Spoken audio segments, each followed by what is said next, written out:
everyone, welcome to Eurogamer. My name's Ian Higton, and today's live stream is a very special live stream. I'm playing a game called Lumo. Lumo was released just at the beginning of this week, or was it the end of last week? It's out now anyway, it's out on the PS4 and PC. It was an awarded, recommended in our review. Simon Parkin called it enchanting. It is a game that really strikes a chord with me because, as you know, I'm quite old, even though I don't look it. I don't look a day over 21, but I'm quite old. I was back there in the ZX Spectrum days, and this game is full of nostalgia. This game is Lumo, and I'm very pleased to be joined today on the stream by Lumo's creator, Gareth Noyce. Hello, Gareth. Can you hear me? Yeah, I can hear you. Hello. How are you doing? I'm very good, Gareth. Very good. Absolute pleasure to have you on the stream. As we play through 90 minutes worth of Lumo. You able to stick around for 90 minutes? Absolutely. Excellent. Absolutely. So first off, I think for people who don't know, I think you should probably introduce yourself. Let us know kind of your history in video games, where you've worked, what you've worked on, as I take a little tour around the opening level of Lumo. Okay, so I started working in the games industry, I think 2002, 2003. Originally at a company called Climax, worked on Sadeki and Black Hawk Down and Game Boy game called Witch, and then started a kind of contracting firm, and we were sort of dropped in to do firefighting work on a bunch of projects. So got to work with some really good studios like Silicon Knights and Two Human and Bizarre, Project Gotham Racing, stint on Fable 2 for Lionhead, and then Crackdown 1 with Real Time Worlds.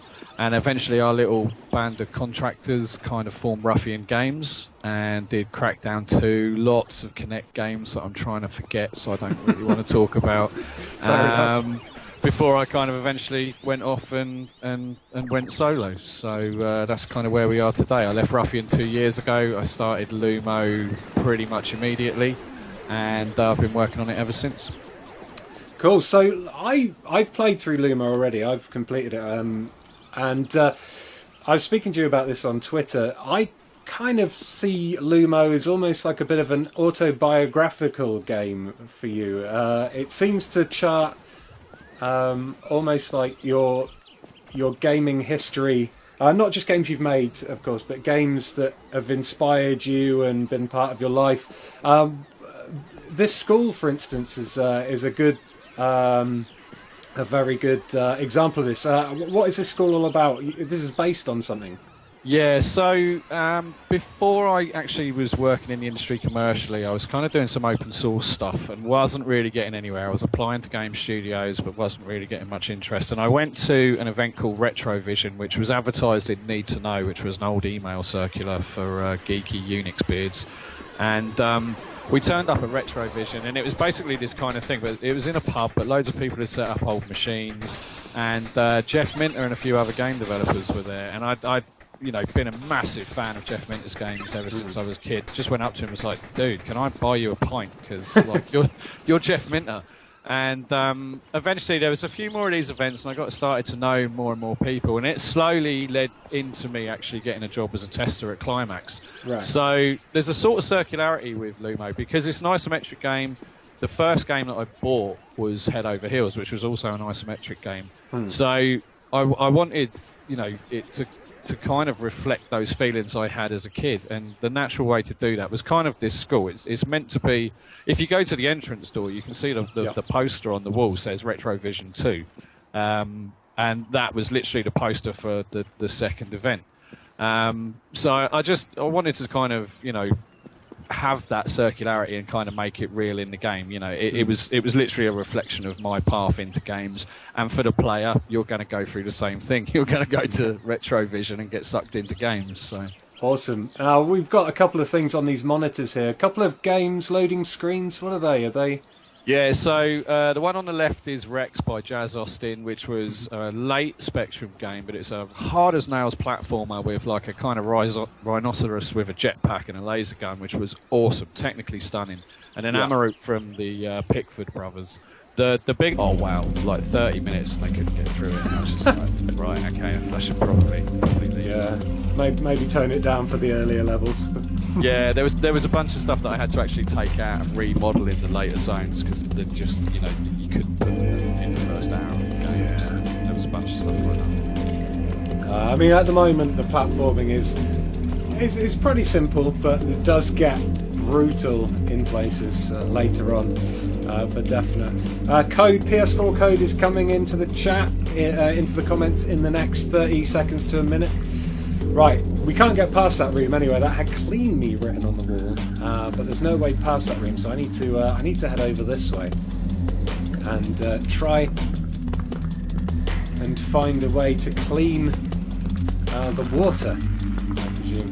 These little backwards, little rolling balls you have to run on that will, they kind of reverse your controls a bit. I tried to get the helicopter. Game design is the first thing you're told never to do. Don't reverse the player's controls, and I was kind of like, I'm blatantly reversing the player's controls.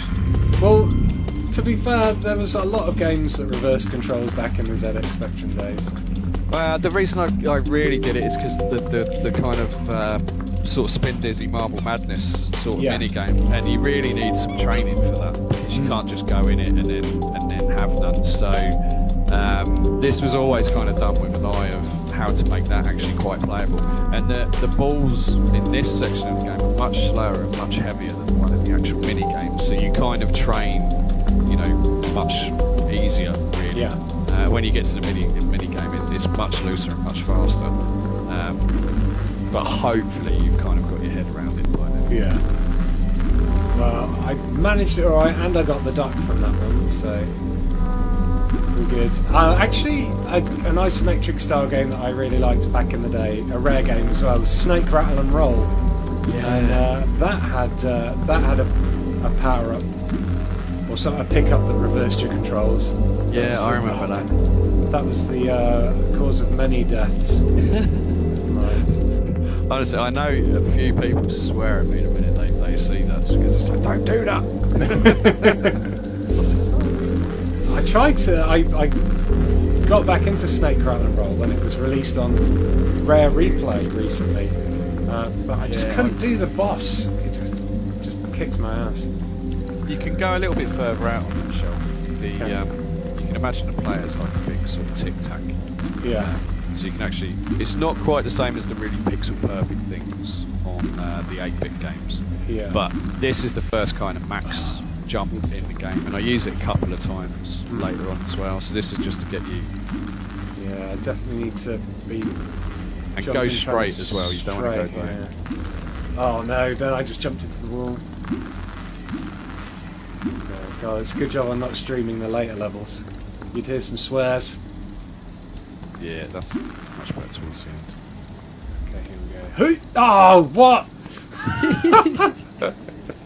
I just didn't even press jump. Bottled it. So now I've got to head out and reset the room. This time, I'll do it this time. Okay. I've just whacked that code in anyway. Hang his feet right over the edge. Yeah. Bop, bop, bop, bop. Right on the edge. Okay, a little bit of a run up and jump. Yes, I did it. So I think there's 3 locations in the game that are like a maximum jump, and that was the first one. Oops. Fell right off.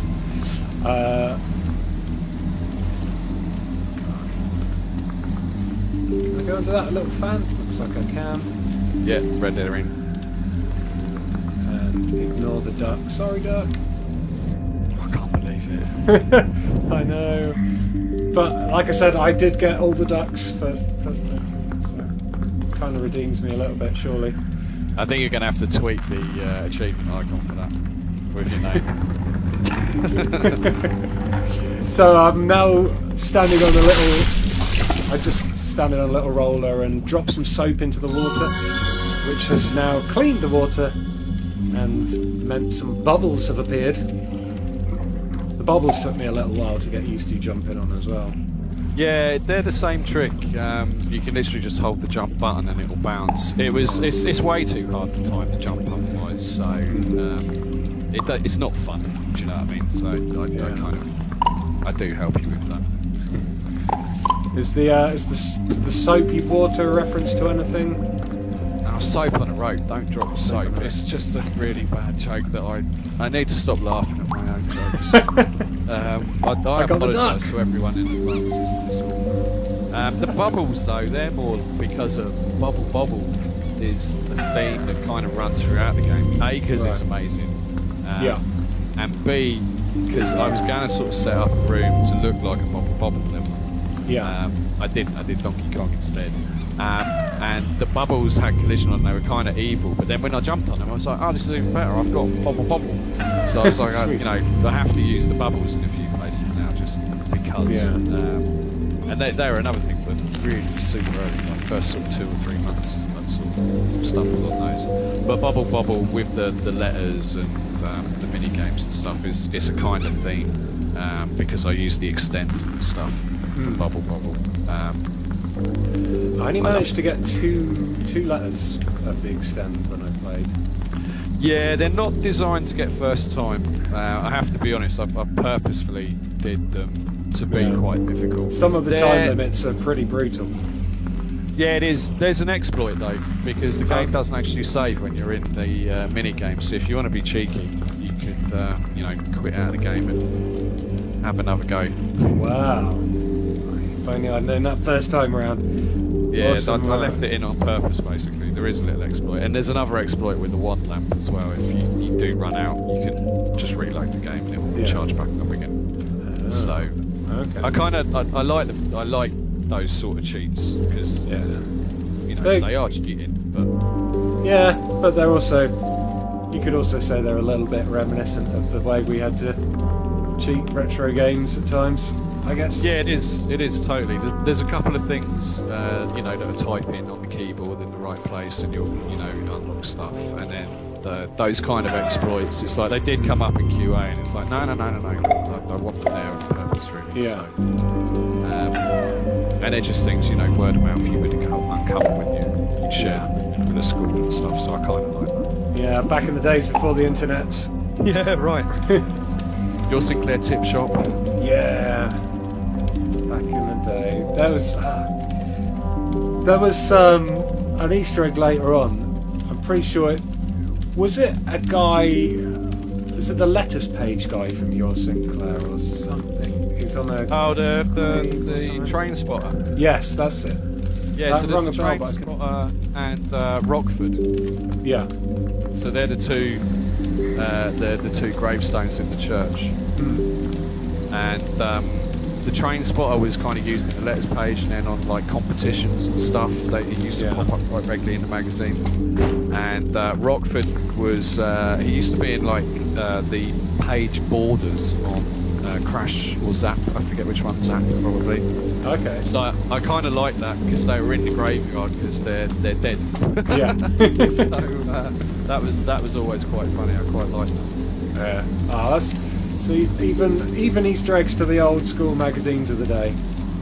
Yeah, well, they were kind of important. It was, I mean, you have the same sense of community now with Eurogamer and stuff. It's a much bigger community, obviously, but things like the live stream and YouTubes and stuff is just a larger version of kind of what we had, I guess. But where the magazines, I think, developed slightly differently to the websites was the voice that they would have, and it would tend to go across the entire magazine, and the in-jokes and stuff would build up year over year over year, until you get stupid things like hold my hand very tightly. So, growing up in that it was just a small kind of bubble of what we do now on a bigger scale now. It's I'm pretty sure you'll look back in 10 or 15 years and you'll have the same sort of memes coming out of what we're doing now with the live streams and stuff. You'll look back on it just as fondly. It's just a slightly different way of doing the same thing. I've got some issues of Your Sinclair knocking around as well. I've kept all of mine actually. Because Your Sinclair was like almost like the spiritual daddy of Amiga Power, which was one of my favourite ever magazines.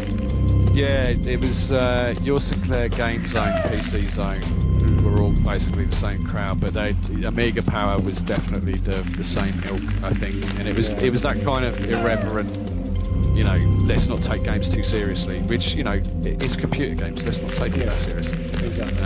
I kind of grew up a bit that way and loved all of those magazines, to be fair, but it's, I just wanted to celebrate it. We kind of forget our history when we're making games. We don't really look back, unless we're doing like a remake or something. And Lumo was a good opportunity to be like, well, hang on now, there's loads of people I really admire that did this stuff before me, and I just want to give a nod and a salute, and you know, it's almost like a thank you, because that stuff was cool to me, and that's what inspired me to work in the games industry. So yeah, I mean, it's a very, this game is inspired so much by the gaming scene of the UK. Are you worried at all that some of it might go over the head of international audiences? yeah, but that's fine. I wanted to make a British game. You know, it's all of the AAA games I worked on, I think, pretty much well, except Fable, you know, were, you know, completely directed at a US or wider audience, and that's fine. But when you're a team of Brits, you know, I really wanted the cars in Crackdown 2 to drive on the other side of the road. But it's like you can't do it because the bulk players, you know, don't know how to drive on that side of the road. So I don't have to pander to that now. It might be a mistake. It might affect how people understand it, but you know, I want to make a game that's a bit more invested in my personality, really. So that's why Lumo's got so many bad jokes, because I'm not very funny. Oh no, I love the fact that there's like a game out there that's kind of catered to the you know, the old school bedroom developer specky years. It feels like it was made for people of, you know, my age to enjoy. So it is to a degree, because, you know, I'm, you know, probably similar age, not that much different, and it would be great if we could see more of it. Yeah, 21. 21 again this year. And, exactly. Looking fantastic for it. Not grey hair on my head. No, and that's a big shame about losing Lionhead. You know, they made some very British games, so I hope, you know, what comes out of that, you know, carries on that tradition. We've, you know, Hello Games, that I'm pretty sure there'll be a lot of that kind of cultural personality in No Man's Sky, so I'm really looking forward to that as well. Yeah, oh yeah, I can't wait for that game. Not long now until No Man's Sky's out. I'm definitely on the hype train. Yeah, me too. I'm really looking forward to it.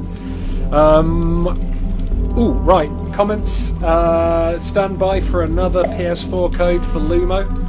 If you have managed to get a code, by the way, do pop over to Gareth's Twitter. I'm going to put his Twitter handle in the chat now. If I spell it right, with a K, right? Corruptor with a K. Okay. If you've got Twitter and you want a copy of the game, do pop over and say thanks to Gareth on his Twitter. Right, time to ride the bubbles up. This is a bit, whether or not it was based on it or not, this is a bit bubble dizzy. Nah, this was literally as close as I got to that bubble mechanic of riding the bubble to the top of the level. I did try and set up a whole room to look like a level, but it just didn't work in isometric, so this was as close as I got. This room was made me weep. It was oh damn it, I think it was because there's no door. Is there a door on the other end? There isn't, is there? So you have to go across, get the duck, and then get back to be able to keep it. So the way I do it is go onto the box, jump on the bubble right until the top, which is 4 jumps I think, and then bounce the shelf off the shelf to get the cassette, then come back in, go from the shelf to the duck to the map, and then if you get it perfectly with the D-pad, you can go diagonally from the far right stone, and you don't have to get the bubbles back. If you're not feeling brave with your diagonals, then you have to kind of get the bubble to get back, which is difficult. Pop the balloon. Pop the bubble. Come on. Right. Maybe I will. Yeah, it's brutal. I think I was trying to go for the tape, but I think I might just not. Oh, Jesus. Yeah, it's. This isn't one of the ones that really you're meant to rinse right at the start. This is. this is one of those ones that, for the achievement in plain sight, to be difficult. Oh my god, I am dying so much. Oh, I'm jumping too early now. Right, I'm gonna get the map this time, I promise. 2, 3. Okay, I'm onto. Oh wait, can I get across to the bricks that way? No! Oh! Alright, this time. Okay, right. 1, 2, 3. Boing! Okay, map is mine. Right, so you can just die and get back out, really. Okay, yeah, I could do. I've just jumped and got the duck. I'm going to try and get the duck. Oh, wow. Hup. Oh, no. Lost the duck. Screw it. See you later, my little ducky friend. Did I put that code? Right, that code. I need to put that code in, don't I? There we go. Boop. Yeah, do you get a bit of a perverse... like, some perverse pleasure watching people... raging at the game? Yeah, I've got to be honest, I really do. Not in like an evil way. But like, someone got stuck on one of the rooms, took a screenshot of it, tweeted me a whole load of obscenities, and I had to walk away because I was cracking up. Because it's like, I know you can do it, and then literally he put the game down, and he came back the next day and did it like second or third time. But it's. Yeah, if like someone's genuinely confused, or you know they really don't get what I'm doing, then that's not funny. But if someone's just like they get that rage and they just start throwing themselves at a jump or no, and I'm just cracking up because it's perfect. That's exactly what I was sort of trying to do with some of those. Most of the puzzles in here, some of them are quite obscure, but when you do kind of get them, you're like, it's so easy. In hindsight. It's the same. Yeah, I think that's the same with all the puzzles. I took out loads of them because I didn't want you to be stuck because of a brain farm. I thought it was, far more acceptable to like have kind of a skill shortage and then be like, okay, so I can put it down, I'll come back and I'll practice a bit and then I'll get it. And that for me seems a little bit fair. But the puzzles that are in there, I thought were really, really simple. They were much easier than the ones I took out. And wow, like people get stuck on the SD card. I saw it on the press tool. Someone was there for about 10 minutes and I had to say, no, you do this and you do that. And then, like my friends, one of my friends' kids, they couldn't work out the jump box. They just sent me 2 screenshots. Like, what do I do? Okay. So, it's difficult to know where to go with these things. I do want this to be a game that kids play a lot, but I'm not expecting kids to do all the skill challenges or pick everything up. But I would expect them to get, pretty much to the end. Yeah. And the rest of the stuff I see as like layers. So, You'll just pick certain bits to do and then you'll skip other things. Fair enough. This teleporter here, is this a head over heels teleporter? Yeah. I thought so. I wasn't 100% sure. I did actually ask John Rittman, it's like, can I please use your teleporters? And I sent him a screenshot of them. And that's the 8-bit teleporter poster at the front end. He said, yeah, you can use the original graphics for it as well. So, awesome. That was really cool. I was trying not to be a fanboy because I kind of found him on Facebook and I was like, please, Mr. Richmond, can I please be my friend. Please, can I use teleport? 8-bit friends.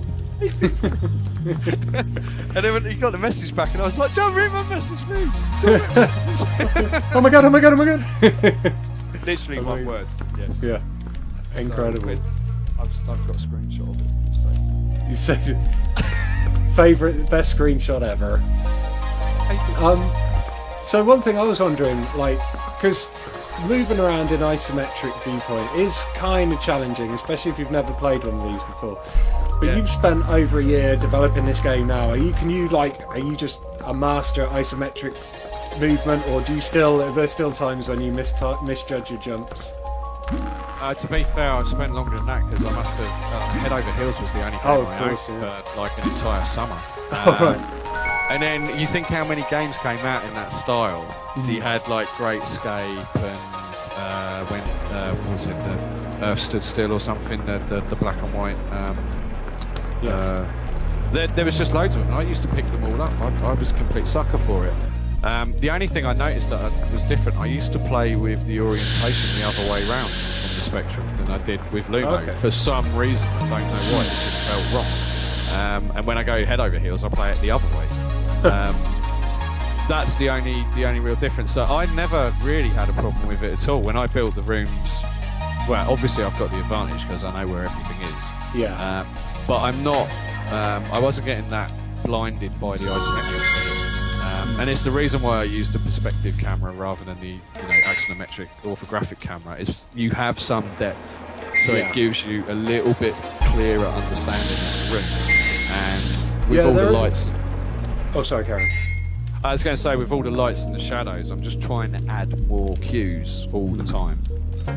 But yeah, I mean, some of the rooms, can I do it on this one? Yeah, some of the rooms you can slightly change the perspective, which helps you judge the jumps a little bit better. I always found it looking where my shadow was helped me out. Yeah, I was dead against that for a long time, but I was finally convinced. Originally, you never had the drop shadow because I didn't like it. I don't think it looks good, but I did eventually come around to the fact it's essential. So the camera tilt you can do on any room where the camera's static, but where the camera scrolls, you don't need it, so you can't do it. Because there are different levels in this that aren't just this isometric viewpoint. There are other levels that are kind of little plays on other classic games. There's a little Manic Miner one. So the entrance to the mine's got Manic Miner reference. Everyone thinks I've nicked the minecart out of Donkey Kong, but I'd actually watched Indiana Jones and I nicked it out of that. Oh, right, okay. And in the mini games, there's kind of Zaxxon-ish, or the old isometric shoot 'em ups. There was another one on Neo Geo I forgot the name of. There's a sort of spin on that. There's one that I thought I invented, but was actually Devil Dice on PlayStation 1. But I genuinely had never heard of the game before until someone said, "That's Devil Dice," and I was like, "Oh." And then there's Nebulous, because oh my god, I really want to make a Nebulous. If I get some time, I really want to make a Nebulous. Nebulous was great. I didn't get to play the Nebulous, the Lumo version of Nebulous. How do I get out of this room? Right, so go back the way you came. Oh, I remember now. It's under the. Sorry, I was trying to jump back up. Yeah. Sorry, that's my. Yeah. Sorry. You need to go to the point gun. Yeah, I'm on the right track now. Sorry, didn't mean to button. Nebulous anyway. Nebulous, and then I took the bubbles to the logical extreme and sort of did a bounder type thing. Although that has to be the most brutal mini game out of all of them. Even I can't do that all the time. And then the last one is kind of like a spin dizzy marble madness thing. So it was initially it was like I really wanted to try and get as many of the isometric game mechanics in as possible. So not all of them are going to fit into a room. So the ones that didn't is like, okay, I'll do the mini game thing. And the mini games are really there because to break up the flow, and because the whole premise is you've been sucked into a game. Yeah. So where you fall out of the world and where the warp zone is hidden, you're breaking the game, and all of a sudden it's that kind of Tron thing. It's like, oh look, there's other games in this universe. It's like I've been sucked into, it's the Tron video game world rather than just one game. I see. Right, I'm just firing balls at the target now. Maybe there we go. My aim was on point. If you get that bang in the middle, there's a little picture of Jeff Minter will pop up. Oh, really? That's super. Yeah, because he likes his bullseyes. Oh, I've already hit it, and now yeah. So the balls are obviously the Amiga Boing balls. Anyone who's a big Amiga fan. Oh, the screensavery Boing balls. Is that what they're from? Do you remember? No, you remember the Amiga demo where there was the red and white checkered ball bouncing around? I do. I can't remember where I saw it. Yeah, it was the first demo they did for the Amiga A1000, I think, back in '85, and it was called the Boing Balls. It was kind of like the Amiga mascot. So the Boing Balls. Yeah, so those are the Boing Balls. In fact, when you bring up on the PC version, the mouse pointer is actually the Amiga mouse pointer. Awesome. I'm a massive Amiga fanboy. Oh, incredible. I need to put another code in because we're running out of time. We've only got 12 minutes left on the stream. I've still got 2 PS4 codes left, so watch the comments because in the next 30 seconds to a minute I'll be putting a code in keep dropping off these ledges. So are you pretty happy with the response you've been getting to Lumo at the moment? It's been reviewing really well, I've noticed, and I guess you're having lots of retro fans contacting you and talking about their time. Yeah, I mean, it's so nervous, you wouldn't believe it. Like the last sort of 6-8 weeks waiting for it to come out. Yeah. Horrible. So yeah, it was fantastic. I think the Eurogamer review was the first one I'd heard about, and it was like, oh, yeah, that was so much better than I could have, hoped for. Awesome. And over Twitter the reaction's been great because it's been a real mix. There's a lot of people who never played the original games and just really like the kind of character and the setting. Yeah. And most of the Easter eggs are pretty hidden. They're not, apart from the mini games. Most of them are just little subtle textural things or stuff like that. So they just like the game, and that's great. And then the rest of my Twitter feed is people taking screenshots of things, going, "I know what that is." So yeah, it's been really lovely, really good. I've not really read all of the reviews. I'm trying to avoid it because I don't want to be flattered and I don't want to be upset. So I'm trying to sort of fair enough. I'm trying to stay neutral, and the more important thing to me is kind of like the reaction of the players, and that's been super positive. Some people just loved it, and that's just made me so happy because they've just kind of got what I was getting for, the sort of tone and playability. Yeah, that's my favourite thing about the game is the Easter eggs and the tone, and just the throwback to this, just my childhood gaming memories. I really appreciate all that. That's kind of really stuff. what I was trying to go for. I mean, it's. I imagined it really like the kid in the game is me. It's me as 11 years old. And I'm trying to really capture that feeling of like. You look at it now and head over heels looks rubbish, but at the time it was amazing. Oh, it's yeah. like, oh my god, there's this entire world, and I was absorbed by it completely. Just like this is unbelievable. I remember the first time I found out that there was like a extra worlds you could go to. Yeah. And I was like, what? Oh my god. I tell you what, I swear for the first month I was playing it, I didn't know there was a bag and I didn't know you could pick things up. So when I finally read it's the days before the internet. You have to work these things out. When I read the playthrough and saw the map, me and my friend used to play it, and we'd take turns. So one of us would be on the map, and the other person would be playing. And we go right, no, left here, right, up, down. Get this, do this. Oh man. So yeah, Lumo's for me at least is a reflection on that. It's like I'm now in a position where I can actually make my own version of that thing that I really love. I just wanted to give it as much respect as I could. I've purposefully stayed true to the template of the original because I wanted to make one of those original games. Like, there's loads of ways I could have changed it, but it would have become Zelda. It would have become, something else. So. Yeah. Well, I mean, it's awesome that you've been able to do this kind of passion project. I'm guessing because it's an indie kind of game, you haven't had any pressure to. Change too much. No, I mean we played it safe. There was some really cheeky references in there. There's a few things that I was quite sad to see go, but we couldn't get clearance for. But on the flip side of that, everyone we tracked down and everyone that we asked has said yes, and they've been really super positive and really helpful, and that side of it has been fantastic. And massive shout out to Gary Penn because he got in touch with Oliver Frey and a bunch of old developers and really helped the process along.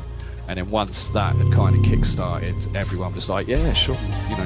A lot of people just really wanted, to see their stuff back in the game again. They're really happy. That's cool. The Brits are, a friendly bunch, particularly the original old school guys. Definitely. What's next for AAA productions then? What have you got anything planned, or are you taking a bit of a break now that Lumo's out? You're having a bit of a breather. I hate to say it, but a lot of it really depends on Lumo. Like everything I had went in the funding of Lumo. So I've got a little bit of cash kind of from the advance from the publishing deal, but the rest is let's see how the sales do. I really have a good, strong idea for what I want to do next, but Lumo, I really didn't have enough cash to do it at the start, and I don't quite want to push myself, that close to the edge again. But it looks good. You know, reaction's been great. You know, the next couple of weeks I'm supporting Lumo, and I'll have a couple of weeks off in July for holiday, and then I'm going to be straight back on something. And well, there you go, viewers. If you like the look of Lumo and you want more of the same, buy it. help fund the next whatever. Help fund the starving game developer. Exactly. Yeah. I can't believe I managed to do that room where you balance the ball across. I know that thing so quickly. I was stuck on that for about 10 minutes when I first played. It's because the ball doesn't go with the platform, isn't it? It's yeah. really confusing. You have, and that would be all right if your controls weren't also. Yeah. If I wasn't reversed. completely evil. Hey, there's no secret up this bit. Your T's. Yeah. Jump that way? No. If it looks like you can get out of a room, you probably can. Well, no, it is. The door's in the middle. The door's always in the middle of the wall, so the boxes are a little bit of a red herring. Ah, right, okay. So if you jump a little bit to the left and go across, you'll be... Oh, there we go. Oh, look at that. I thought you were being cruel. I'm sort of teaching you that the invisible doors act like the real doors, because it's not very often that I put the real doors to the sides. So. I see. Viewers, one more code to give away. It's going to go in the chat in the next 30 seconds to a minute. So, what's going on here?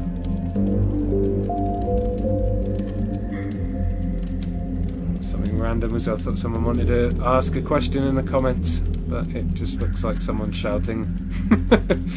Never mind, right. So, we've got about 5 minutes left, Gareth. Is there anything else you want to talk about? Anything about... we talked about director's commentary and stuff. That'll be the place where I talk about everything that we've missed today. Sorry, hold on. I posted the wrong code. That's what people were saying. So, carry on. Well, all I would say about the section that we've played right now is this is kind of like the sort of tutorial stuff. There's a few tests for your agility, but the game towards the later stages does open up a lot more. It's linear right at the start, and it'll slowly kind of progress into this kind of hub world where the final 4 zones and stuff are. So the game does change and evolve quite a lot, and you have different sets of mechanics in every single zone. So we keep showing the start of the game quite a lot because that's what was shown in the videos for the press tour and stuff as well. But the second half of the game does actually feel quite a lot different, and you play with more sort of toys. Yeah, there's definite differences in the scenery as well. You got the slippy, slidey ice world and everyone's favourite, and swimming levels and levels with horrible spidery things. Yeah, there's a bit of Hydra Fall in there. There's some cauldrons from Night Lore.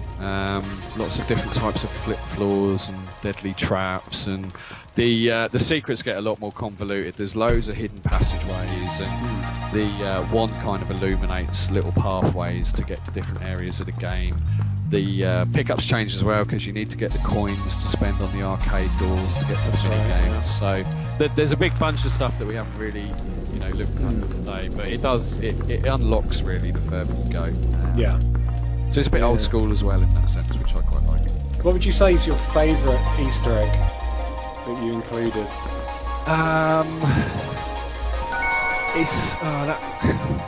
I really like the cassettes because it's such a bad joke. And you have to be such a certain age to get it. I've seen so many people going, why are there cassettes? I quite like that one. My favourite thing out of everything though is probably the Nebulous, because it doesn't make any sense in the game. It's the second E, I think. The second E. Okay, cool. I'm gonna have to try my best to find that one. The best thing that I got permission for was the Zap 64 logo. I can't, Oliver and Roger King, really massive thanks for that, because they didn't have to let me use that. But it made so much sense in the shoot 'em up level, and it looks so cool when it flies in. That shoot 'em up level, is that based on? Is it Hate?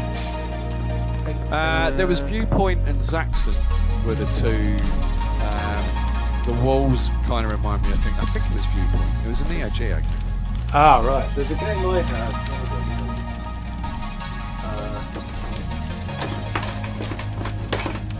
There it is. A game by Gremlin called Hate, which I remember that. was very similar, and I thought maybe it was based on that. It Hostile might have- all-terrain encounter. It might have nicked the idea from the arcade. But there was a lot of the isometric ones. Zaxxon was probably the more famous one. And I did sort of style it to look a little bit like that. But I used to play quite a few of them. I remember the Neo Geo one. I swear it was Viewpoint. That was awesome. It looked fantastic. Our local chip shop had it.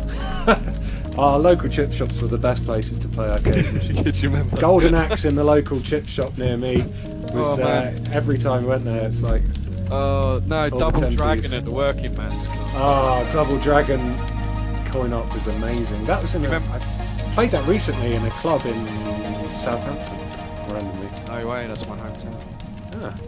Cool. 30 seconds. Last code's going to go in, so keep an eye out, viewers. Well done, everyone. Hope you enjoy it. Yeah, so I think it's I think it's 5 o'clock now, so keeping you up past your bedtime. I will. I'll wrap things up now. So let's chuck this code in anyway.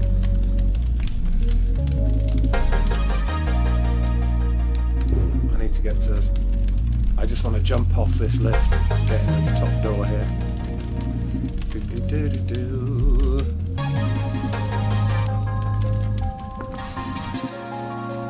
Oh, one thing I did want to ask, actually, before we go, is there any chance at all of a Vita release? Yeah, there is. The Vita's being worked on right now. The Vita's 2-3 weeks behind, basically. So it'll be Vita and Xbox One and the two missing platforms. Awesome. I wonder if that'll be ready in time for E3. Maybe not. I need stuff to play on my Vita on the plane. I've just downloaded Downwell. I don't know if you've ever Oh yeah, heard that's of on my Downwell. list. Yeah, I'm gonna get that. Incredible game. With some cool ZX Spectrum style graphics. But Yeah, definitely gonna get that. right. Anyway. Oh, sorry. Were you going to say something? No, I was going to say hopefully it's penciled for June. Basically, Okay. it's really close. All right. Cool. So maybe fingers crossed. I'll be able to fingers play Lumo on the plane to LA. Are you going to be in LA representing Lumo at all? No, I'm hoping to be on holiday. Just need to support the game. Fair enough. Well, you deserve a holiday after giving birth to this wonderful game. Thank you. Thank you very much, Gareth, for joining us and talking us through a big chunk of Lumo and all its Easter eggs and secret references and things. It's been a pleasure having you on. Hope you've enjoyed yourself. Yeah, it's been brilliant. Thanks very much, and I hope everyone enjoys Lumo. I've had a lot of fun making it, so it's really good fun talking about it. Cool. Well, congratulations to everyone who's won the codes in the chat as well. It's 5 PS4 and 5 Steam codes that have gone out. The game is available to buy right now on the PlayStation 4 and Steam if you want it, and a couple of weeks or so until you can get it on the Xbox One and the PlayStation Vita. Thank you very much to everybody in the chat who's been watching and commenting. I hope you've enjoyed the stream as much as I have. Big thanks also to the moderators for keeping everything under control and banning all the nasty peeps. There wasn't very many. So thanks again, Gareth. And cheers, mate. I will hopefully be speaking to you again in the future for another AAA game. yeah, definitely. Cool. Awesome. Thanks a lot. Cheers. I'll speak to you soon. Bye. Bye. Cool, everyone. Right, so awesome. That was the legend that is Gareth Noyce. Hope you enjoyed the stream. I'm off now to go and have some dinner. So if you did win a copy of the game, do let Gareth know at Corruptor on Twitter if you got it, and do let him know if you enjoyed it. And don't forget to like this video and subscribe to Eurogamer for plenty more live streams and other cool video game content in the near future, we've got Witcher review chat's gone up. The Witcher DLC video review chat has gone up. Loads of gameplay of the new Witcher DLC as Johnny talks about the Witcher with Aoife, I think. So do check that out if you like the Witchery stuff, and stick around for plenty more on Eurogamer. Thanks for watching. Goodbye.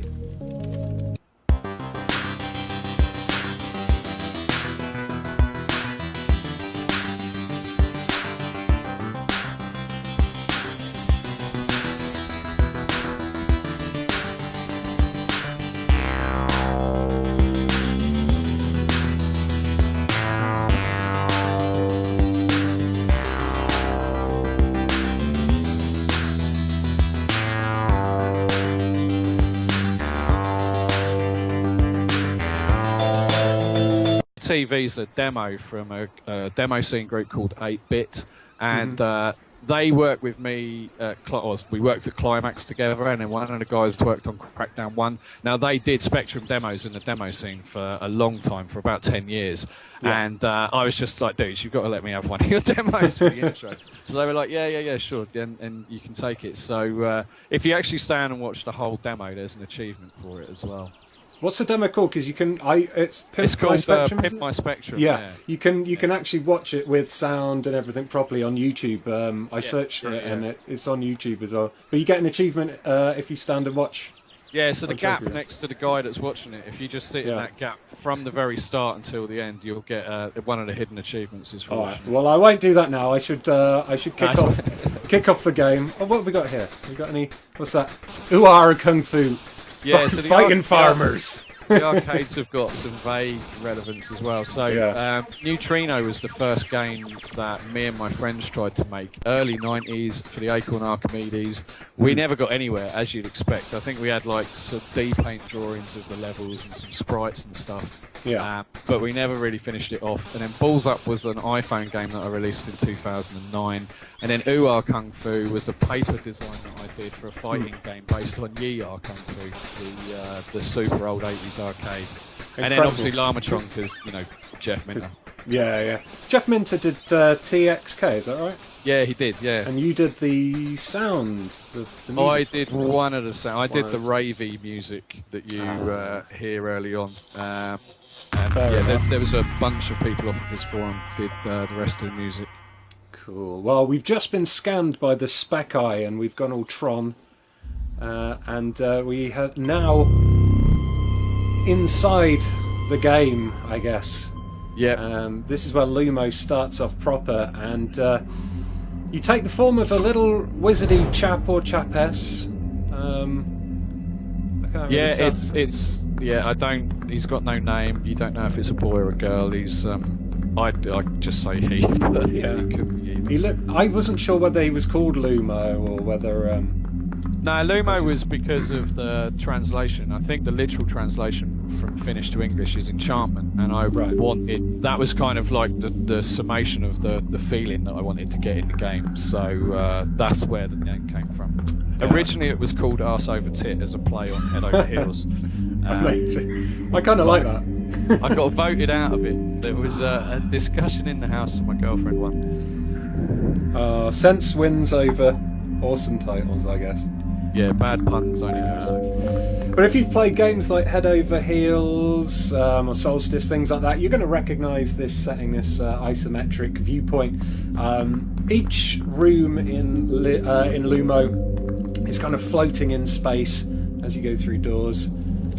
It opens up new rooms, and a lot of these rooms have little Easter eggs in. Are there any Easter eggs in this little corridor room? So the boxes are kind of an Easter egg. They have a mix. There's some with AC and G Limited on, and that's Ashby Computers and Graphics Limited. They're the company that eventually became Ultimate Play the Game. And then Ultimate Play the Game became Rare. So they started the whole thing off with their Filmation engine. I think Night Law was the first one, and then Attic Attack and Alienate and stuff.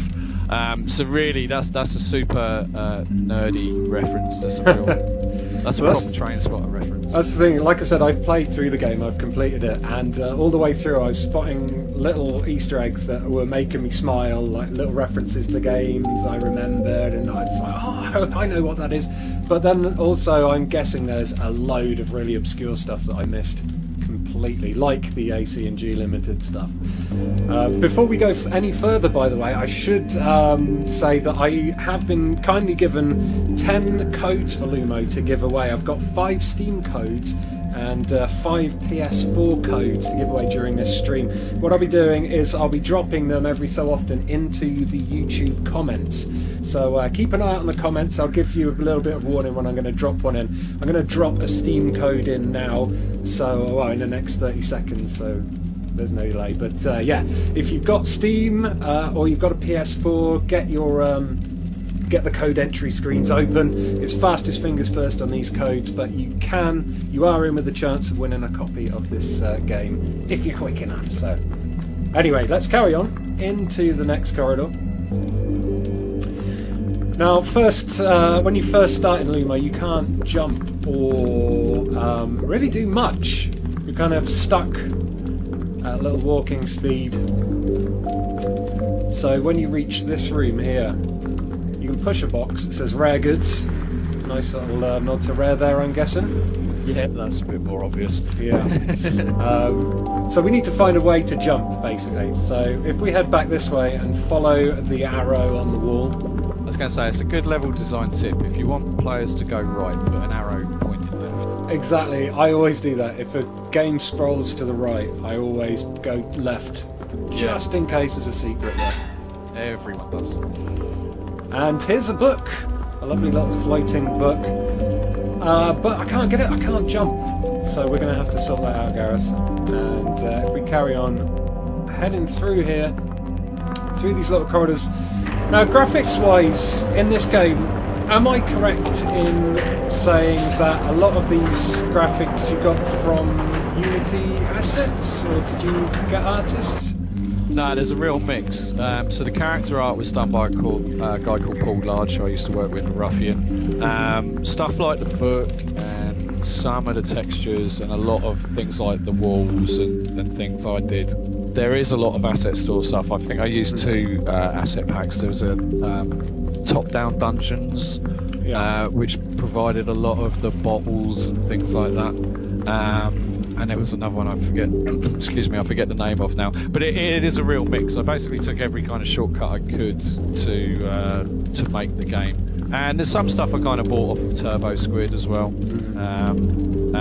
But the majority of the programming was done by you solo. Yeah. And most of the sound effects, the music track was done by a guy called Dope Demand. Right.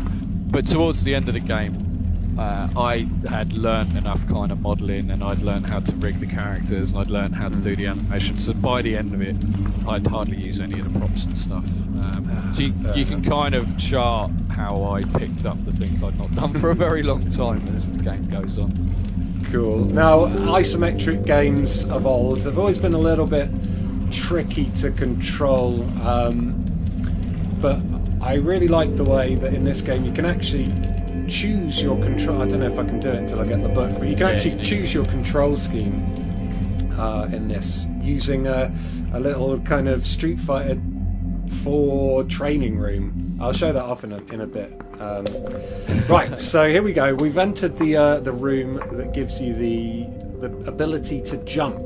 Now, if you can see on top of that wall there is a glowing orb that looks very familiar to a glowing orb you might find in a game that Gareth has worked on before. It is definitely not an agility orb, and that is definitely not the Ruffian Games logo with a really bad hat on.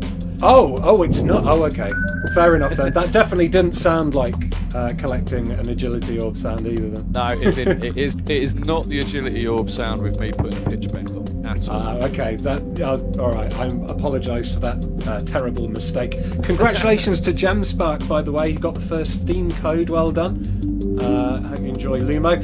So now Lumo, not Lumo. Now the little guy even has the ability to jump. We're gonna check out a secret. Because there are many secrets in this game, not just Easter egg secrets, but there's loads. Collectibles as well. So the first one in here, the shelves in this zone in the start section are basically always a clue that you can jump out of the room, and most of the secrets in Lumo are about breaking the game in that way. It's if it looks like you can jump out of a room, you probably can. If it looks like you can break a game mechanic, you probably can. And they lead you to the cassettes. So the cassettes, did you sample any particular game for that loading noise, or is it just a random loading noise? So when you get stuck, when you get pulled into the game, it's the loading screen from RoboCop. And Amazing. And I forget which one that one is. I think it's either it's one of the Ultimate games. I was going to say Night Lord, but I'm not sure if it is. It's the header for it anyway, so you could probably use the sample on an emulator and find out which one it was. Right. But I had a bunch of them, and I literally was auditioning which one sounded better for about 2 days. So I've forgotten exactly which one that is. But the cassettes are a riff on the old Cascade compilation. They did the charity games, Cascade Cassette 50. Oh, I think I had Cassette 50. Was that the really terrible one? The one with 50 of the worst games you've ever played. Yes, that's the one. I've got that somewhere, I'm sure. So that will give you a clue as to how many cassettes there are in the world. 50? Yeah. I'm showing off my brains today. Another collectible is these ducks, which are they've been the cause of some of my biggest swears playing this game, because you've got to jump as you collect them so you don't fall through so them. There's a trick to this. If you jump off high above them and then just press and hold the jump button again, it will automatically bounce. And it's the same for the bubbles as well. What? You just have to hold it. Yeah. Oh. But you have to land. You have to land on his head. Yeah. Just literally aim for his head. So the one with the bridge, you can jump above, land straight on him and bounce straight off. And it's the same for the bubble mechanic in the game as well. It doesn't debounce the jump. So I'm not that evil. You don't literally have to time it perfect. Well, that's what I've been trying to do. That's probably why I've been cocking it up so much. If you see any graphical glitch, by the way, I noticed there was a little stutter in the graphics end. That's my capture card playing up, I think. Right, it's definitely not the game. So in the room with the box and the duck, if you jump onto the box and jump out to the right. God, I just held down the jump button and it was so much easier getting the duck. Yeah. So there we go. I picked up I jumped out and found the secret hidden tape anyway. Cool. Amazing. I missed that one first time around, actually. Yeah, there's the one people tend to miss on the start section is the one right by the spawning room, because there's another shelf up there in that room, and people tend to walk by that one and forget that one. I don't think there's anything in this next room as far as I know. Look for the shelves, they'll be the clue. Yeah. Okay, right, I'm going to try this. Hold that. Oh no, I didn't jump right on his head that time. So there are 32 ducks in this game to collect, I think. Is there any significance to that number? Or is it just like it? It's the programmer in me, it's like power of 2. I've got quite a fondness for the number 32 myself. Yeah, so I literally put the duck. I mean, I've played the start of this game, I don't know, hundreds of times, and this is really meant to just bed in the controls, so it's a lot of up, down, left, right. And I just wanted something that was a little bit more complicated for me, so I effectively have been speedrunning the game for about the last year. Right. So I put the ducks in purely just as a kind of little skill test for myself, and it's brilliant because obviously the newer players really start going after the ducks, so it actually teaches a lot of the platforming stuff quite early, which has been good. And watching people like leave no duck behind, literally spending 15 minutes on a room has been brilliant. I've been in stitches at some of the streams the last couple of days. What was the one that really got me? There was one that nearly made me cry. I think it was by some hanging chains. Oh yeah, there's that one, and the one with the rotating metal pillar in the mines. That one's pretty evil as well. Because if you pick it up but then die, you lose it. You have to exit the room for it to get it, and so some of them you have to collect them and then make it to the exit before it's saved. And yeah, we were doing the editorial press tour in the US, and in the end I was just like going, bank it, don't try it, bank it. Phone a friend. We were trying to get them to go through the game, and some people had spent literally the whole time they had with the preview stuck on like the first few rooms with the ducks, and we're like, oh god.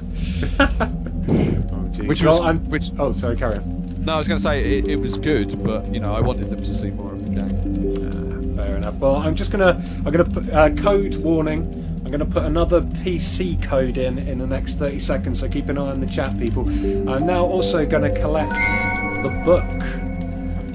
So the book now allows me to press options, and I'll bring up the book. So is there any Easter eggs in relation to the book? Yeah, so if you look at the border of the book, it will be very similar to the border of the box art from Night Lore. And in the background on the pages, in the settings page, there is the circuit diagram for the Spectrum's ULA, which was kind of like the chip that handled the output and stuff. And also, it's on the settings pages, if you load them. So the one on the left is the Spectrum's ULA, and the one on the right is the Kempston joystick interface, which anyone who had a Spectrum or a CPC would kind of remember not working very well. Definitely. I'll quickly show this because I did talk about the controls thing quickly. So there's 3 different ways you can control the game. Oh, I might not be able to test them now. Actually, you might have to test. Can you only test them at the start?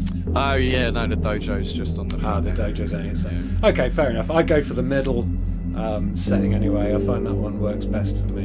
So. I go for the left because I can't do the diagonal jumps very well. So I do the room relative, but cool. Right, let's continue onwards then. What's that little blue thing in the corner of by the door? There looks like I think just a little prop bob. See, I'm thinking everything is an Easter egg now. Yeah, I know, it's brilliant. It might be. Right, so tape up here, I'm going to guess. There we go. Look at this. 5 tapes already. Got the hang of this now. Yeah. I missed most of these my first time around. Yeah, all of the secrets in the game follow a set of rules. The rules are introduced in the later sections. They're literally introduced once, but you have to be quite eagle-eyed to spot where I show you. But then they follow a pattern after that. So in this early zone, everywhere of a shelf, I think with one exception, has got a cassette in, and the later sections they'll follow a similar pattern as well. Cool. Well, we're in the room with a big Easter egg stroke tribute, I guess, to the game that inspired the creation of Lumo. John Rittman and Bernie Drummond. Yeah, Bernie Drummond was the composer or the artist? He was the artist, John Rittman was the programmer, and they worked together for a bunch of games. So, Match Day 2, Batman, Head Over Heels, Monster Max, maybe one more. But Head Over Heels was the one that got me started. That was the first one. I read you did an interview with Martin Robinson on Eurogamer a while back, and I'm pretty sure you said that it was a conversation with someone about Head Over Heels or something about isometric games that hadn't been made for ages, so it spurred you into making Lumo. Yeah, that was Mr. Steve Pickford, who part of the Pickford brothers. Wow, like how many games have they made? They go back to right at the start of the Spectrum, but they're probably the kings of the isometric genre. They've made loads like Mad Max and Amaru and Equinox, and he was talking on Twitter that he'd just seen a speed run for Equinox, which was their SNES 16-bit isometric game, and it was a beautiful game. I spent a summer trying to beat that game, really hard as nails. And I was funny, literally had just seen a quicker speed run about a couple of weeks before, and I gave it to him, and I was just saying I would love to have made one of these games back in the day, and he was just like, you should go for it. No one's done one in ages.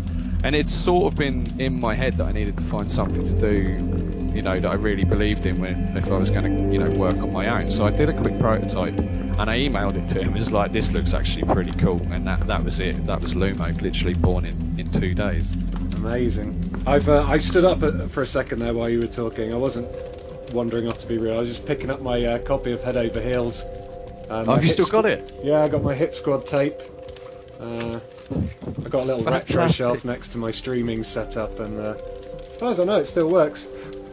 I've still got mine. I've still got my Multi-Phase 2. I've still got Yeah. my CPC and Spectrum. So yeah, I wouldn't part with those. No, there's something. I just love having a shelf of little Spectrum games. There's something nice and tactile about being able to play with a cassette tape. Anyway, sorry, fell into a puddle of nostalgia there. The book on the floor, is that anything? Is that more set dressing? No, that one's just set dressing. There's a couple of other things with the books later on.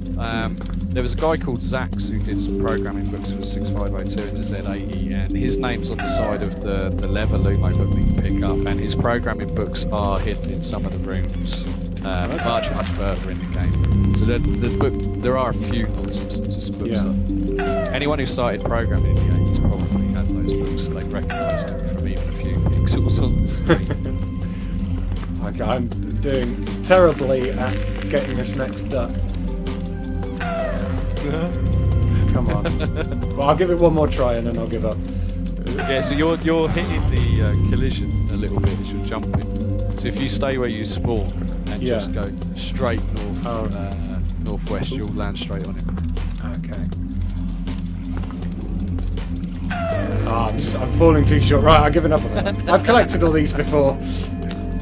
You say that. Yeah, Pictures where it didn't happen. Oh no. Is this the right way to be going? So if you go up northeast, there's the map. And Oh yeah, that's right. if you go up northwest, it leads back into the next fire cube. Okay, so we'll pop this way because there's another little Easter egg here, which is actually I noticed. Well, there's two Easter eggs here. I guess this is a carpet from. Is that from the box of Night Lore? Is that?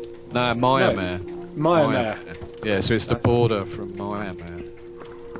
So, and then we go in here, and this there used to actually be. This is an Easter egg of a broom cupboard, basically. That's a picture of a gopher up on the wall, but there used to actually be a picture of Gordon the gopher up there. Yeah, so we put it to a vote on Twitter. It was either Ed the Duck or Gordon the Gopher. Gordon the Gopher won. Yeah. So it was a proper photo of Gordon the Gopher, and then I got a little bit nervous because I'm actually going to sell some copies of this game. Maybe take that one out. So that's just a Gopher now. Fair play, but it's still a tiny little broom cupboard with a It is gopher. a broom cupboard, yeah. So harking back to the Philip Schofield days. Keep an eye out on in the comments, peeps. I'm going to drop another another PC code in there in the next minute or so. Alright, so that was a nice little secret area. So we drop back down and head past this flaming obstacle. Yeah, there's 4 zones in the game, so that one's just a little taster that you're going to go up and down. I always kind of imagine this as being like a real castle, and I think logically, bar one exception, you could probably make the entire game in Lego. The rooms do physically kind of fit together properly. I don't really bend space all that much, So technically, yeah, if you could make it in Lego, technically we could recreate Lumo in Minecraft, maybe. Yeah, it would be possible. It's even where the teleporters do link back to another zone, I did measure it so that it would work. Yeah. And when I drew the map, I found one error, basically, so it is possible. Cool. Well, I've just reached a dead end. I need to double back on myself and find the map and all that stuff, I think. Oh, here we go. So I've reached the map room now. I'm going to use this special magic box to get to it. Now the magic box disappears when you jump off it, and then when you jump again it reappears. So you can use that to navigate some of the puzzles, and I've picked up now the map. Do we have any Easter eggs hidden on the map? It's the same. Yes, we do. Will Overton in the chat can actually correct me if I'm wrong, but it's his map for Alien 8, I think, which appeared in Crash magazine. You can't quite see it at 1080, but when you see it at higher res, you can really clearly see that it's his old map from the magazine. Hidden in the just really faintly in the background. No, the actual thing in the world, the piece of paper that you pick up. Oh right, so so as cool. that spins around, it's it's got a compass overlaid on it, but yes, it's his original map. Oh, God, I picked that up too quick to try and check it out now, but yeah. So we got the map now, so that's going to help us chart our way through. So we need to be going northeast. Northwest, go to the Chimera bit. Fine. Now this game features pretty much, if you die, it's one hit kill, isn't it, on all the hazards? Yeah. Back in the Spectrum days, you'd get 3 lives, and then you'd have to start the whole game again. But the vanilla mode on this game is infinite lives, right? But you have included an old school mode. Yeah, so the old school mode is it's a pretty good challenge if you've not done adventure mode. If you've completed adventure mode, it should be a little bit easier. There are the map pieces in the world become lives; they become hats, so you can pick those up and get. There's another 16 dotted around the world, but you have to kind of be careful. Like I've done old school mode with lives to spare, but I've not done old school mode and got all the ducks. Right. So there's some proper challenge in there for people that really want it. Yeah, because occasionally, if you get a duck wrong, you might waste 4 or 5 lives. So I know that feeling. You need to be pretty perfect on that. But it's pretty easy to get to the end on old school if you're just trying to get from A to B. It's not too bad. I'd be very interested when someone does that 100%, how long they spend on it. Cool. Will Overton is in the YouTube chat right now at the moment, and he says, I didn't know that about the map. I know, and I did ask his permission as well. So obviously he did know, but he just forgot. Well, I probably didn't tell him what I was going to put it on. I see. Fair enough. This room here, we've got a little Easter egg on the wall of another isometric game. That's the cover of Hydra Fool, right? No, Chimera. Chimera? Yeah, it's from Shahid Ahmed's isometric game. I think it came out on the C64 first. Yeah. And that should be the C64 cover. He gave me permission to do a kind of homage to it. So as you go up the lift, you're effectively entering one of the rooms from Chimera, and the little guy that walks around is a very poor rendition of the player character from Chimera, which I have to apologise for. I'm just googling that now to have a look, because I thought it looked like the guy wearing a mask, a snorkel. Yeah, it's pretty similar. If you look, Chimera's a guy in a spacesuit, but his spacesuit helmet's square. So literally just put 2 cubes together. Oh yes, I see it now. Huh, crazy. When we enter this lift as well, we're going to hear a fantastic song by Whistling Rick Wilson. Say that. Can you? Oh God, I nearly screwed it up then, and I'm only slightly drunk. Tell us about this song. Yeah, Your Sinclair Represent. It was a cover-mounted cassette. I think it was in October '86 or '88, I'm not sure. And one of the journos, for whatever reason, decided to put a Rick Astley pop song on the cover, and that was Hold My Hand Very Tightly. And I used to have this as my ringtone for ages, because it's one of those earworms that once it's in your head, you can like transplant it to other people as well. Yes. And it goes around like a little virus. And I loved it, and it's just a total Your Sinclair in joke. But I managed to track him down on LinkedIn and was like, please let me use your song. And he was like, God, I hadn't even thought about it in 20 years. Sure, go for it. And, I was doing some research on it, and it got played on Radio 1. Accidentally or something. I think they thought it was Rick Astley. I think he was trying to take the mickey out of that, and it just obviously worked. But those Your Sinclair guys, it was such a little club back then. You kind of felt you were part of their little gang, and they just did really stupid things like Lawnmower Simulator. I was trying to get Lawnmower Simulator in for ages, and I couldn't think of anything that would just naturally fit Apart from like literally you push the lawnmower around. I remember Lawnmower Simulator very well. So this is the Chimera room anyway, and the little robot going around. He's meant to be the guy from Chimera. Yeah, he's the player character. I apologise so much. I honestly, I really didn't spend enough time on that. And toasters kill you because toasters kill you back in the day. Back in the 80s, anything could kill you in video games. Toilet lids. Yeah, toilet lids. Anything. Right, back in the lift.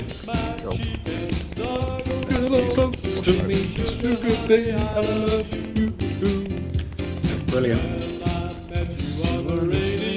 Tuesday, why did you around for some tea? There you go, I kind of know the lyrics. It's my dream that one day they reform and I get to see that done live. That would be amazing. We need to start one of those online petitions. Yeah. Sony Christmas party. Yeah. You never know, it could happen. Right, so I've got a spanner now. The spanner is integral to moving forward in this game. So I'm heading off to use that spanner past a bunch of pipes and into the room.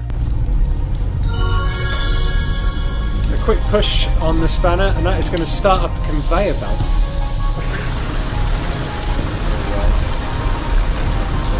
And that's kicked up a load of boxes. Move down. A nice little cutscene showing now that a conveyor belt I went to earlier is now moving. I'm ready to jump on. When I played this game, actually EGX, there was a cuddly toy that appeared on that conveyor belt, and I was like, oh, and a cuddly toy, but it's not there in this version. No, it's random. It's random. Oh, it's random. It's not 100%. So it took me ages to capture it for the Greenlight video. I ended up putting the number up because I was stood there waiting for it for ages. But yeah, it's just a completely random chance, basically. Yeah. If you do stand there for long enough in the room, you'll probably get one. Cool. So yeah, nice little Easter egg, a Bruce Forsyth Easter egg. Yeah. Generation game. Yeah. Now this game, I'm streaming the game at the moment because of limitations and whatever. I'm streaming in 30 frames per second, but this game actually runs a nice smooth 60 frames per second. That's right. Yeah. Is that right? Yeah. Definitely on PS4 and PC. Well, if you've got like anything past like a 570, 580, it'll run 1080p. Just left the room as the cuddly toy came out of the. You would have just got a little glimpse of the cuddly toy there. There should have been an achievement for that, actually. Yeah, you could have called it "and a cuddly toy." Most of the achievements are really bad puns on the 80s, anyways. Are they? I haven't really looked actually. I played. So this is my first time playing on the PS4. I played the Steam version, the PC version 3. Which reminds me, I'm going to stick another Steam code in the next minute or so keep an eye out.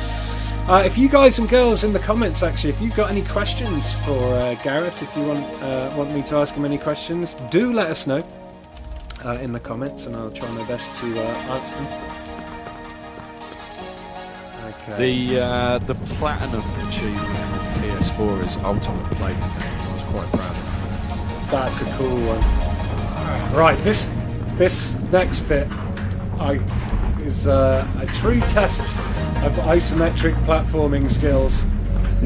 And so we make it across moving platforms with insta-death balls of doom below. Yeah, EGX. Take your time. Yeah, EGX, I fell off this so many times. I'm drilling. Oh god, nearly fell off. I'm really taking my time now, but I did manage to race across it a few times. It's set up so the minute you walk in the door, you can just run and go straight across. I actually just fell off then, right at the end. There's a bunch of the game that's set up for speed running, so this room's timed to speed run. You literally enter and go straight across, and it's fine. And a lot of the other rooms are set up that way as well. But in general, Lumo isn't one of those games that actually rewards you for trying to be aggressive and run at it. It's actually a lot easier to play if you kind take your time when you start. Trying to take my time as much as I can with this one. Can't believe I fell off on the last. Yeah. I tend to find the D-pad's a bit easier for these than the analog sticks. Right, yeah, I'm using this stick. Could be my problem. There we go. Right, we're through. Whew. Yay. Oh, my heart was in my mouth there. Question for Gareth: have you considered some kind of level editor add-on where people can create their own and share their own Lumo puzzles? That's from Olivia White, who, if I remember correctly, is the developer of a game called the Charnel House Trilogy. Ah, yes. I did consider it, but it was kind of one of those things. Lumo grew out of a prototype which was kind of very sort of quickly put together, and also I didn't really know the Unity engine particularly well when I started, so I was kind of under a sort of cash time limit thing, and I was more focused on just trying to build the game for the first sort of 6 or 7 months, by which point it wasn't really built in any way that I could easily put the editor on, because in effect Unity is the editor for the game. There are a bunch of prefabs and bits and pieces that I can drop in, but nearly everything in the game is bespoke. Like, all of the rooms have their own logic, that's just scripted. Nearly all of the rooms have their own assets or their own kind of layout and stuff, so there wasn't enough sort of Lego bits and pieces to really make that possible. But I have been asked about it a lot, and if I ever, go back to this genre, I probably will support that. I will do that. Cool. If you ever go back, well, hopefully this will see a resurgence of isometric style games. Yeah, I'm hoping it does, actually. Anything that reminds of me of my childhood is pretty cool by me. I'd like Warner's to do an isometric Batman. We'd let Rocksteady go mental with it. That would be fantastic. Yeah, that would be awesome. Now, this next little room that I'm in, this has got a couple of Easter eggs towards Rare, I think. This little box that's in love with me, it says Rare Goods on the side, and those googly eyes look very familiar to me. A little bit like some Banjo-Kazooie style eyes. This, I have to give credit to Rob Fearon for this. There was the Twitter Googly Eye Challenge that was happening about 2 years ago, and I can't remember who started it or how it led to this, but googly eyes started getting applied to things, and I had this box walking around, so I was like, right, I'm winning this. So I put the googly eyes on the box, and then slowly over time he became the love box. So if he can't see he gets a little bit confused, goes cross-eyed and just wanders off, and then if he does see he'll emit the hearts and follow you around. And then obviously the Rare Goods is a very overt reference to Rare. So yeah, full credit to Rob for that. That was his challenge. There we go. It looks like Olivia knows Rob Fearon, because she's just typed Rob Fearon in capital letters. Sir Rob. Ooh, Sir Rob. That's a good question. Stroyer says, what is in the box? I haven't looked. Yeah, he's not looked. Oh. I got same thing. What sex is the player character? I don't know. Yeah. It's open to interpretation. Right? There's definitely feet in the box because you can hear them. So right. So there's something alive in there, but we'll never find out. Maybe if there's a sequel to Lumo, we'll find out. Well, that would be the DLC, wouldn't it? Play as the box. No, that's what I call a weighted companion cube, says John D. Right. So, we are moving onwards. Viewers, by the way, the Steam codes are now all gone. In the next minute or so, I'm going to drop the first PS4 code into the chat. Now, the PS4 codes are EU only, so European PS4 codes only. If you live in America, I'm afraid you won't be able to claim the code. So, open to EU people only, but there are 5 to give away, 5 copies of Lumo to give away on the PlayStation 4. Right, we got another map anyway. Another map thing spinning around. Seeing if we can... That's too far away for me to be able to see, but maybe... You recognise it, Will? Will Shutland. Will, can you recognise that? In between those pixels. So did Will... This map... It was in your Sinclair, did you say? No, I think it was in Crash. In Crash? It was, you had to do the hand-drawn maps of the old isometric games. Yeah. Because, there was no other map, and they used to print them in the magazines, and that was Will's submission. Was that when was Will? Because Will is a professional artist. He's done a lot of stuff for video games, video game magazines, manga magazines. Was this before Will was a professional? Is this like some? Because I once sent in a solution for Dizzy to a Spectrum magazine.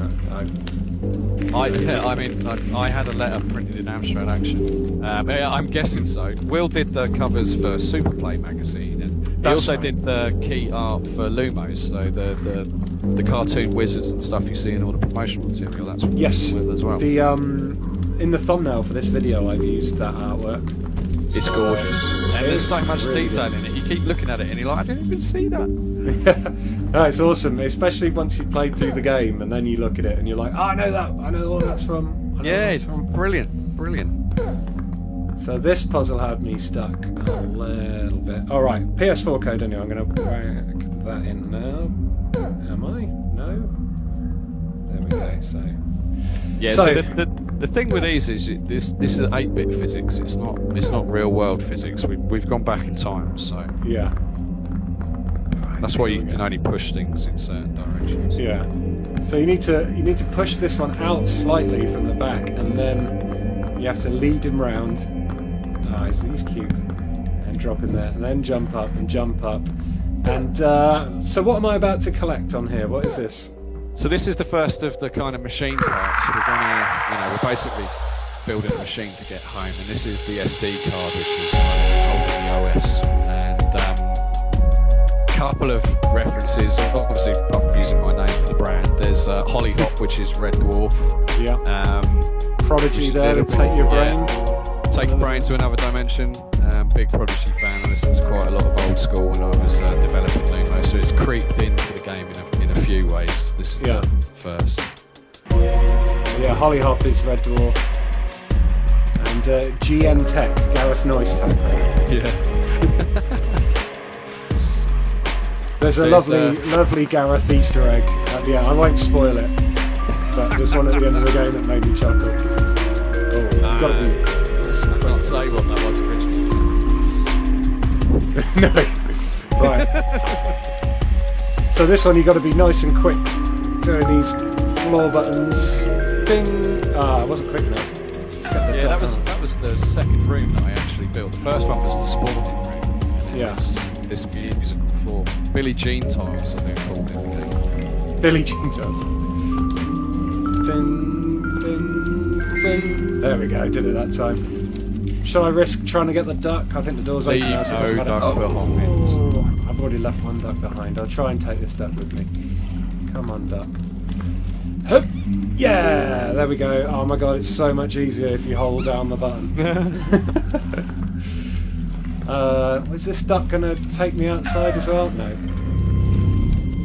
Bloody handprint on the wall there, is that an Easter egg to anything? Or? Cadaver, Bitmap Brothers. Right, Cadaver, Bitmap Brothers. I'm not familiar with that one. It's the Amiga Atari ST isometric game that they made just before Speedball, I think. Or maybe after Gods, I forget which order. So obviously their logo was the black hand with the lines through. And it's a really, I apologise, it's a very bad interpretation of the first room from Cadaver, but you'd be like the little dwarf in your armour, and there was a little boat that had pulled up to the kind of castle you were exploring. So oh wow, so it's not even just the hand, it's the whole layout of the level. No, it's a very bad interpretation of Cadaver. I still wasn't modelling them. Yeah. So, I saw also on Twitter that you doing a director's commentary.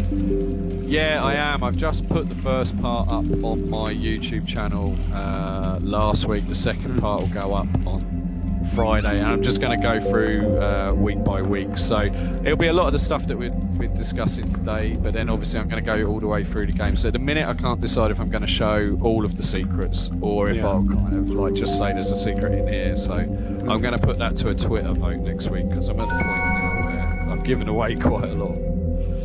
Yeah. Yeah, I saw you give away something about the ice stairs.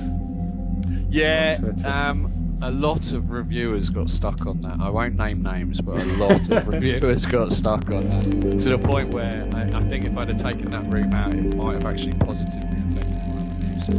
Oh my god. So yeah, I'd had a couple of glasses of wine last night, so I thought, you know what, this is the solution for this one, because it is quite a tricky route, and there's red in it as well. So yeah, it is very tricky, but I did it without any help, so I'm proud of that. Yeah, Eurogamer. Yeah. No help, Eurogamer indeed. Oh god, I need some help doing this jump. I don't want to leave the duck behind, but at the same time... Oh no, I fluffed it. Screw it. I'm going to leave him behind. I'll come back for you, ducky friend. Oh, no, I know, I feel bad now. Keep an eye out on the comments, peeps. I'm going to stick another PS4 code in a minute. Let's quickly head down here. I think there's an impassable room here. Oh no. Thinking of a different place.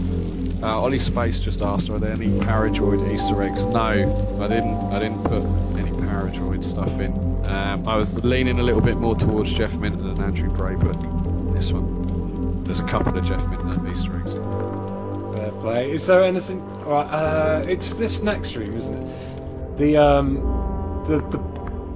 donuts or whatever these are. What is that? I've got the lag. It was the long corridor with the boxes in. There was a door going northwest, and then you go through the table chairs. Cool. Now I'm in the donut room now. Yeah. What's the donuts reference? This was someone asked me on the Retro Gamer forum when I was advertising the green light. You're going to put some donuts in the game, and in Head Over Heels, the ammo that Head had for his gun was 6 donuts. Right. And so I was like, yeah, I'll put donuts in. So I put in a whole room of donuts. And unfortunately, it's confused all of my American friends because they think they're bagels. So I should have probably made a little bit more donutty, maybe put some pink icing on them. Yeah, some little sprinkles or something, maybe. Yeah. I didn't think of that when I did it. But yeah, big Head Over Heels salute there. Cool. And how about this table? Is this table anything, or...? No. I guess it's just props. See, I'm trying to find Easter eggs and everything now. What could that knocked over chair mean? Is it a knocked to dizzy? The table was made by my boss at the university where I teach, so I have to give props to the table. But, no secrets on that one, unless he's hidden something in the normal. Fair enough. Oh, Irina chooses to believe they're bagels. Fair enough. Yeah, Sam was 1, 2, 3 thought they were Sonic rings. That's a stretch. I mean, oh god, there we go into lasers. The coins were nearly Sonic rings, but I thought that was kind of going a bit too far. Right. Come on, don't die. Oh, I fell off. Oh god. There's pressure having to play games live and think about talking. The pressure is just immense. I'm nervous for you. Oh, god damn it. It's all about the timing. That one goes, go on, jump it. No! Yeah. I was too soon. Right, and go. So when the middle one goes, just kind of wait half of its time to go. Yeah, there we go. We're through. Left another duck behind, but we'll gloss over that. I'm going to pretend the ducks aren't in there now. Going to leave now, says Will Overton. Suffice to say the game is fantastic and everyone needs to go play it. Cool. We'll see you later, Will Overton. Thanks for coming along to the stream, sir. Yep. Thanks for your fantastic art as well, Will. Okay, and now a room full of lasers and fans. What could possibly go wrong? This room is so much softer than it used to be. I watched thousands of deaths in this room. Yeah. It was fantastic. Way too difficult. It took me ages to kind of find the balance for the game because where I ended up playing a lot of the stuff, and I was originally I was making stuff mainly for the green light video, which is this room, those rooms. So there was no real conception of where it should actually go in the game, and they were kind of built as sort of individual rooms originally. But I had linked them all up, so you could kind of run through everything that I built and sort of play it. And I took it to Assembly, which is like a demo party in Helsinki in the summer. And I gave it to a bunch of friends, and it was hilarious because there was 3 of these laser pillars, and the time.